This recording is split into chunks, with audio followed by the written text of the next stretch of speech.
যদি কোনো মেয়ের চোখের সামনে কেউ তার বাবাকে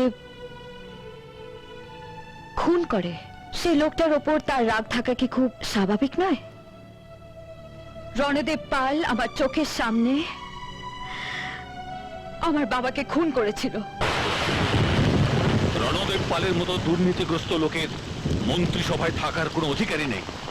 আমি সেই কথাটাই লোকের সামনে তুলে ধরবো। তার মানে তুমি রণদেব পালের সঙ্গে একটা এনকাউন্টার শুরু করতে চাইছো? এক্স্যাক্টলি। আর যদি হেরে যাও? তুই তো আছিস, আমার শেষ না হওয়া কাজটা তুই শেষ করবি। কাল তোমার একটা ক্যাডবেরি খাওয়াবো।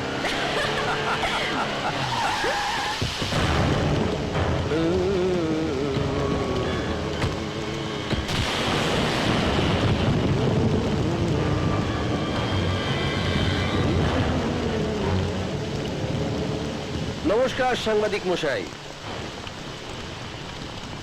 কাগজে আপনার লেখাটা পড়লাম। রণদেব পালের দুর্নীতি প্রথম পর্ব, বড় অনুপ্রাণিত হলাম। ভাবলাম দ্বিতীয় পর্বটা আমি লিখব, আততায়ীর হাতে সাংবাদিক খুন। দাও হে, কলমটা দাও।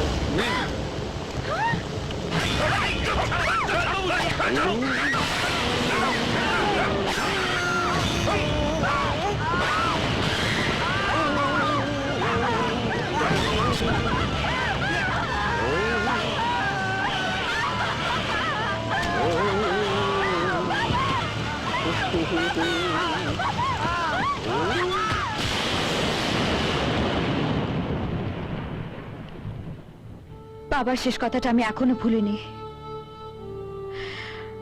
তুই তো আছিস, আমার শেষ না হওয়া কাজটা তুই শেষ করবি। আমি সেটাই করছি, বাবার শেষ না হওয়া কাজটা শেষ করছি আমি। আপনি কি ভাবছেন রণদেব পালের সাথে লড়াইয়ে আপনি জিততে পারবেন? আমি যদি নাও পারি, আমার সহযোদ্ধা তো রইল, সে না হয় এই লড়াইটা লড়বে। কি আমার হয়ে আপনি এই লড়াইটা লড়বেন না?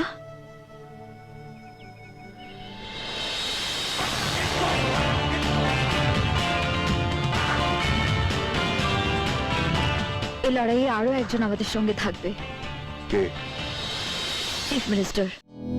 আমি এমএলএ ফাটা কেষ্ট